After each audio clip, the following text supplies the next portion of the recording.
नमस्कार दोस्तों, स्वागत है आप लोगों का स्टडी विथ मनोरंजन चैनल में। तो जैसा कि हम जनरल नॉलेज का सीरीज चला रहे हैं और इसमें हम प्रीवियस अच्छे इम्पोर्टेंट जनरल नॉलेज को देख रहे हैं, तो आज भी हम 50 क्वेश्चन का सीरीज लाए हैं। इसे हम लोग क्वेश्चन आंसर के साथ डिस्कशन करेंगे। तो चैनल पर ज्वाइन करने से पहले आप चैनल को सब्सक्राइब जरूर करें ताकि आपको इस तरह के ज्ञानवर्धक वीडियो मिलता रहे। तो चलिए क्वेश्चन पे आते हैं, शुरू करते हैं। यह कथन किसने कहा था कि रॉलेट एक निवारक हत्या है? एडमिरल सैमुअल मॉन्टेगू, इसने कहा था रॉलेट एक्ट। जैसा कि हम ऑलरेडी बता चुके हैं कि रॉलेट एक्ट 1919 में घटित हुआ था। इसका एग्जैक्ट डेट है 13 अप्रैल 1919 को। इस दिन डॉक्टर सैफुद्दीन किचलू और सतपाल, ये दोनों को अंग्रेज़ों ने गिरफ्तार कर लिया था। इनके गिरफ्तारी के विरोध में लोगों द्वारा प्रदर्शन, शांतिपूर्ण प्रदर्शन के लिए जलियांवाला बाग में जमा इकट्ठा हुए थे, लेकिन जनरल डायर नाम के अंग्रेज ने उन पे गोलियां चलाने का ऑर्डर दे दिया और बहुत से लोग मारे गए। तो इसीलिए वो एक निवारक हत्या के रूप में जाना गया था। आगे देखते हैं। 1988 में राजीव गांधी द्वारा प्रस्तावित एक्शन प्लान किससे संबंधित था? नाभिकीय निशस्त्रीकरण। 1988 में राजीव गांधी द्वारा प्लान नाभिकीय निशस्त्रीकरण से संबंधित था। राजीव गांधी एक्शन प्लान 1988 में तत्कालीन प्रधानमंत्री राजीव गांधी द्वारा प्रस्तावित किया गया था। इस एक्शन प्लान का उद्देश्य विश्व को नाभिकीय शस्त्रों से मुक्त करना था।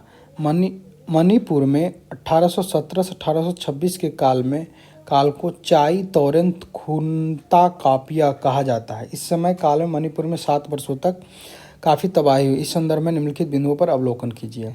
इस दौरान असम और मणिपुर का नियंत्रण बर्मा के हाथ में था। चाई तारेन खुनताकपा यादवांगों की संधि के साथ समाप्त हुआ। इनमें से कौन सा सही? 1 और 2 दोनों सही है। तो इसमें से 1 और 2 दोनों सही है। आगे बढ़ते हैं। भारतीय राष्ट्रीय कांग्रेस की शुरुआत किसी भारतीय द्वारा नहीं की जा सकती थी। यदि किसी भारतीय ने ऐसा आंदोलन शुरू किया होता जिसमें सभी भारतीयों को साथ लेकर चलना है, तो सारे अफसर इस आंदोलन को शुरू ही नहीं होने देते। कांग्रेस के संदर्भ में यह प्रसिद्ध कोटेशन किसने कहा था? तो ये कहा था गोपाल कृष्ण गोखले ने। गोपाल कृष्ण गोखले एक बहुत ही अच्छे स्वतंत्रता सेनानी थे। गोपाल कृष्ण गोखले का जन्म 6 मई 1866 को महाराष्ट्र के रत्नागिरी में हुआ था। उन्होंने सर्वेंट ऑफ इंडिया सोसाइटी नामक संगठन की स्थापना की थी। वे गरम दल के नेता थे। उन्हें गांधी जी का राजनीतिक गुरु भी माना जाता है। निम्नलिखित में से किसने वर्नाकुलर प्रेस अधिनियम को रद्द किया था? Lord Ripon. लॉर्ड लिट्टन ने इसे लाया था और लॉर्ड रिपन ने इसे रद्द किया था। वर्नाक्यूलर प्रेस एक्ट 1878 में तत्कालीन वायसराय लिट्टन द्वारा पेश किया गया था। इस अधिनियम के द्वारा भारत की प्रेस की अभिव्यक्ति की स्वतंत्रता को सीमित करने का प्रयास किया गया था। इस अधिनियम के तहत भारतीय प्रेस द्वारा ब्रिटिश सरकार की आलोचना को रोकने का प्रयास किया गया। यह अधिनियम 14 मार्च 1878 को पास किया गया। इस अधिनियम के तहत सरकार के पास सेंसरशिप के काफ़ी अधिकार आ गए थे और सरकार प्रेस की गतिविधियों पर कड़ी नज़र रखती थी। इस अधिनियम के परिणाम को देखते हुए लॉर्ड रिपन ने इस अधिनियम को रद्द कर दिया था। निम्नलिखित में से किस अधिनियम के द्वारा पहली बार ब्रिटिश क्षेत्र की संवैधानिक स्थिति को दर्शाया गया था? इस अधिनियम का नाम था 1813 ईस्वी का चार्टर एक्ट अधिनियम। भारत में सबसे पहले छपाई मशीन किसने लगाए थे? भारत में सबसे पहले छपाई मशीन पुर्तगालियों ने लगाए थे। निम्नलिखित में गलत कथन को चुनिए। राष्ट्रपति के महाभियोग की प्रक्रिया संसद की किसी भी सदन में शुरू की जा सकती है। विंस्टन चर्चिल ने महात्मा गांधी को नग्न फकीर कहकर संबोधित किया था। मेगास्थनीज ने मौर्य काल में व्यापदास्ता का वर्णन किया है। तंजौर में स्थित राज राजेश्वर मंदिर चोल राजा द्वारा बनाया गया था। सी, इसमें से गलत कथन है सी जो है मेगास्थनीज ने मौर्य काल में व्यापदास्ता का वर्णन किया था, ये गलत है। मेगास्थनीज एक यूनानी इतिहासकार था। ये इंडिका नामक पुस्तक का लिखा था और मेगास्थनीज ने इसमें दास्ता का नहीं, इसमें ये बताया था कि ये सारे लोग स्वतंत्र थे और दास्ता जैसा कोई चीज़ नहीं है। 9वें सिख गुरु गुरु तेग बहादुर का शीश मुगल शासक और औरंगजेब के आदेश पर 1675 में किस स्थान पर काटा गया था? ये पहले भी बता चुके हैं कि ये गुरुद्वारा शीशगंज साहिब में इनका शीश जो काटा गया था। निम्नलिखित में से किसने 1792 में गीत गोविंद का अनुवाद किया था? गीत गोविंद का अनुवाद किया था सर विलियम जोन्स। ये गीता का एक और पुस्तक का अनुवाद किए थे। ये एक बहुत अच्छे इनको मतलब रुचि थी और एक बहुत विद्वान आदमी थे, इसलिए ये अनुवाद किए थे गीता गोविंदा का। निम्नलिखित कथनों पर विचार कीजिए। जमींदारी बंदोबस्त जमींदारों के साथ किया गया था, जबकि रैयतवाड़ी बंदोबस्त कृषकों के साथ किया गया था।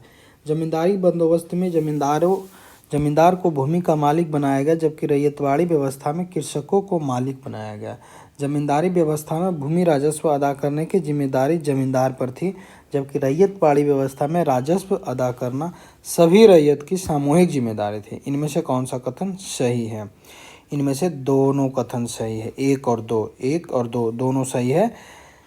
इसमें रैयतवाड़ी व्यवस्था में राजस्व अदा करने की भी सामूहिक जिम्मेदारी थी, ये गलत है। रैयतवाड़ी में ये रैयत का जिम्मेदारी होता था, जमींदार। आगे बढ़ते हैं। निम्नलिखित में से किसने वर्नाकुलर प्रेस अधिनियम को रद्द किया? ये पहले भी देख चुके हैं हम लोग ने, ये लॉर्ड रिपन थे। पुराने जकार्ता में स्थित जकार्ता हिस्ट्री म्यूजियम का उपयोग किसके द्वारा मुख्यालय के तौर पर किया गया था? डच ईस्ट इंडिया कंपनी के द्वारा किया गया था। नीचे दिए गए कथनों पर अवलोकन कीजिए। Acharya Jagadish Chandra Bose botanical garden, Asiatic Society of Bengal, Calcutta Alipore zoological gardens. ऊपर दिए गए विकल्पों की स्थापना का उचित क्रम बताएं। उचित क्रम यह है कि बॉटनिकल गार्डन की स्थापना हुई था 1787 में, एशियाटिक सोसाइटी की स्थापना हुई थी 1784 में और अलीपुर जूलॉजिकल गार्डन की स्थापना हुई थी 1800 ईस्वी में। तो ये हो गया 1, 2, 3। तो पहले हो जाएगा 1784, 2, 1, 3, 2, 1, 3। इसका आंसर हो जाएगा बी। ट्विटर पर खाता बनाने वाला भारत का पहला मंत्रालय कौन सा था? विदेश मंत्रालय।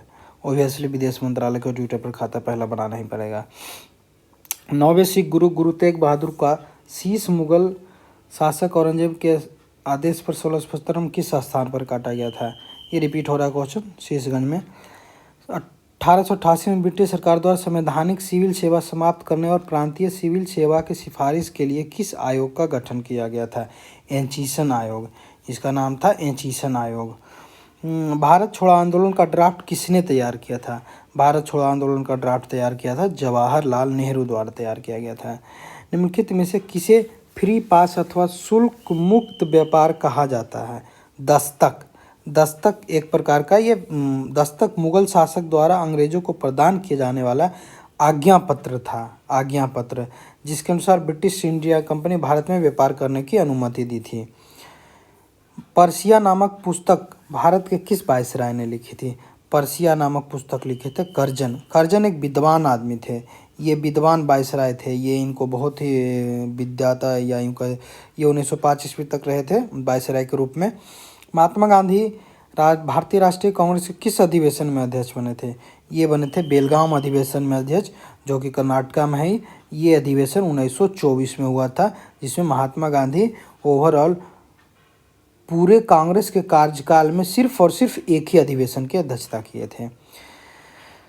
निम्नलिखित में से कम्युनल अवार्ड किसने प्रदान किया था? रैमजे मैकडोनाल्ड द्वारा कम्युनल अवार्ड 1932 ईस्वी में घोषणा किया गया था इसका। ईस्ट इंडिया कंपनी के लिए जमींदारों द्वारा भूमि से प्राप्त राजस्व को क्या कहा जाता था? अस्थाई बंदोबस्त। अस्थाई बंदोबस्त 1794 ये 1794 के आसपास ये लागू हुआ था। इसको लागू किया था ये कॉर्नवालिस के समय में लागू हुआ था। अस्थाई बंदोबस्त कॉर्नवालिस के समय में 1793 में लागू हुआ था। पाकिस्तान की मांग मोहम्मद अली जिन्ना द्वारा किस वर्ष की गई थी? पाकिस्तान की मांग मोहम्मद अली जिन्ना द्वारा 1940 में किया गया था। 1940 में किया गया था। मोहम्मद अली जिन्ना ने मुस्लिम लीग के लाहौर अधिवेशन में 1940 में पाकिस्तान की मांग। अहरार आंदोलन का प्रभाव इनमें से किस राज्य पर था? अहरार आंदोलन पंजाब से संबंधित है, ये पूछा जाता है क्वेश्चन। शिवाजी का राज्याभिषेक। शिवाजी वर्ष 1674 में शिवाजी के जीवन में कौन सी महत्वपूर्ण घटना घटी थी? 1674 में शिवाजी का राज्याभिषेक हुआ था। नील दर्पण पुस्तक के लेखक कौन है? दीनबंधु मित्रा।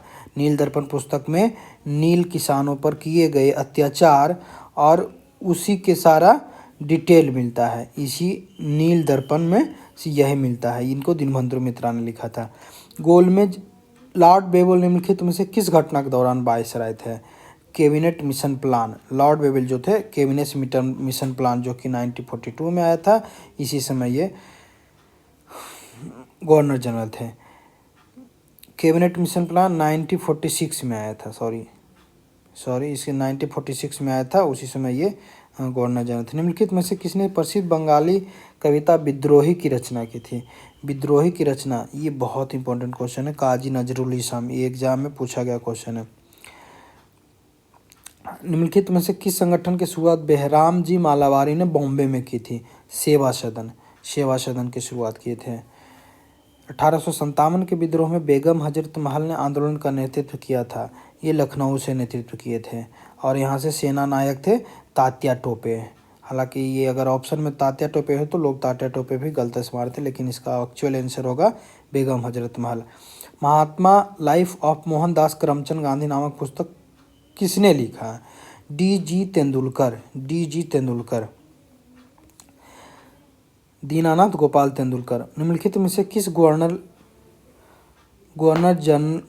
के कार्यकाल में भारत में लोक निर्माण विभाग की स्थापना 1848 में की गई थी? Lord Wellesley. हालांकि ये बहुत कम समय तक रहे थे, लॉर्ड वेलेस्ली इसको बोलते हैं, बहुत ही कम समय तक गवर्नर रहे थे। निम्नलिखित में से कौन गुरु नानक का उत्तराधिकारी था? गुरु नानक का उत्तराधिकारी थे गुरु अंगद। भारत का अंतिम हिंदू साम्राज्य कौन था? भारत का अंतिम हिंदू साम्राज्य था मराठा साम्राज्य। मराठा साम्राज्य जो था भारत का अंतिम हिंदू साम्राज्य था। मद्रास की किस गवर्नर ने टीपू सुल्तान के साथ संधि पर हस्ताक्षर किए थे? जॉर्ज मैकार्थनी मद्रास के गवर्नर थे जो कि हस्ताक्षर किए थे टीपू सुल्तान के साथ संधि पर। अफगानिस्तान में किस वर्ष राष्ट्रीय स्तर पर पहले चुनाव करवाए गए थे? 1965 में। इन चुनावों में निम्नलिखित संसद के निचले सदन बोलगी जिरगा के लिए 216 सदस्यों का चुनाव। निम्नलिखित में से किस अधिनियम के द्वारा कार्यकारी परिषद में वायसराय की शक्तियों में वृद्धि की गई थी? भारतीय काउंसिल अधिनियम 1861 में इसमें वृद्धि हुआ था। निम्नलिखित में से किस संधि द्वारा क्लाइव ने मुगल शासक शाह आलम से बंगाल, उड़ीसा और बिहार के दीवानी अधिकार प्राप्त किए? इलाहाबाद की संधि। जैसा कि कल भी बता चुके हैं कि इलाहाबाद की संधि जो था, वहाँ से फिर भारत पे ईस्ट इंडिया कंपनी का राज स्थापित हुआ, या यूँ कहीं अंग्रेज का राज स्थापित हुआ था, जो कि 1764 में हुआ था, बक्सर की लड़ाई के बाद 1765 में। भारतीय राष्ट्रीय कांग्रेस की स्थापना के समय भारत का गवर्नर जनरल कौन था? लॉर्ड डफलिन। भारतीय राष्ट्रीय कांग्रेस की स्थापना हुई थी 1885 में, उसमें डफलिन थे गवर्नर जनरल। घुटनों के बल बैठकर मैंने रोटी मांगी और मुझे पत्थर मिले, यह कथन महात्मा गांधी ने किस आंदोलन के दौरान कहा था? दांडी मार्च के दौरान। दांडी मार्च में ये इन कहिए तो ये असह्य सविनय अवज्ञा आंदोलन था। ये सविनय अवज्ञा आंदोलन, ये सरकार के नीतियों का विरोध करना और उसके खिलाफ आग्रह करना, यही था इनका। तो सविनय अवज्ञा आंदोलन। All India trade union Congress की स्थापना किसने महत्वपूर्ण भूमिका निभाई? लाला लाजपत राय इसकी महत्वपूर्ण भूमिका निभाई। 1920 में इसका प्रथम अधिवेशन हुआ था, जिसके अध्यक्ष भी लाला लाजपत राय थे। भारत की प्राचीन कला को पुनर्जीवित करने के लिए Indian society of oriental art की स्थापना किसने की थी? अवनिंद्रनाथ टैगोर। चौरी चौरी की घटना के बाद कौन सा आंदोलन बंद कर दिया गया? चौरा चौरी घटना के बाद असहयोग आंदोलन बंद कर दिया गया, क्योंकि महात्मा गांधी का एक ही मंत्र था, अहिंसा। हम अहिंसा करेंगे, सत्याग्रह करेंगे, लेकिन हम हिंसा नहीं करेंगे। जब 1922 ईस्वी में चौरा चौरी का कांड हुआ तो महात्मा गांधी इसे बहुत ही दुखी हुए और उन्होंने असहयोग आंदोलन को वापस ले लिया। महात्मा गांधी ने निम्नलिखित में से किस स्थान पर हरित पुस्तिका जारी की थी? राजकोट। हरित पुस्तिका जारी किए थे ये राजकोट में। मुस्लिम लीग के किस अधिवेशन में मोहम्मद अली जिन्ना ने बांटो और छोड़ो का नारा दिया था? कराची अधिवेशन 1943 में।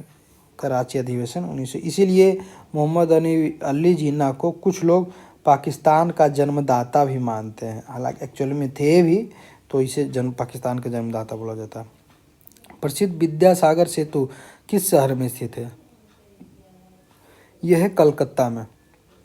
विद्यासागर सेतु कलकत्ता में है। बक्सर की लड़ाई के बाद बंगाल के नवाब की गद्दी पर किसे बैठाया गया था? मीर जाफ़र को, क्योंकि मीर जाफ़र जो है वो अंग्रेज़ों से मिला हुआ था और इसीलिए बैठाया गया था। हालांकि बाद में मीर जाफ़र को भी अंग्रेज़ों ने हटा दिया था। सुभाष चंद्र बोस ने अंतरिम सरकार की स्थापना कब की थी? 1943 में। 1943 में इन्होंने अंतरिम सरकार की स्थापना की थी। निम्नलिखित में से किसे मराठा मैकियावेली कहा जाता है? मराठा मैकियावेली कहा जाता है नाना फडणवीस को। नाना फडणवीस को मराठा मैकियावेली। पेशवा शासन के दौरान नाना फडणवीस मराठा साम्राज्य के प्रभावशाली मंत्री व कूटनीतिज्ञ थे। यूरोपियों द्वारा उन्हें मराठा मैकियावेली, सुप्रसिद्ध इतालवी कूटनीतिज्ञ निकोलो मैकियावेली का आधारित नाम कहा जाता था। ब्रिटिश साम्राज्य की बढ़ती हुई शक्ति के दौरान भी उन्हें मराठा साम्राज्य को सुरक्षित रखा। तो इस प्रकार से हम लोगों ने आज भी 50 क्वेश्चन को देखा। इसमें से सारे क्वेश्चन इंपॉर्टेंट हैं और ये सारे या तो एग्जामिनेशन में पूछे जा चुके हैं या कंटिन्यूसली ये एग्जामिनेशन में रिपीट हो रहे हैं। तो आप लोगों को इस क्वेश्चन को कंठस्थ करना होगा और इसे कंसेप्ट क्लियर करके याद रखना होगा। तो आज के लिए इतना ही। अब हम फिर से मिलेंगे कल एक नए वीडियो के साथ। धन्यवाद। और चैनल को सब्सक्राइब करना ना भूलें ताकि आपको नए वीडियो का नोटिफिकेशन मिलता रहे। धन्यवाद।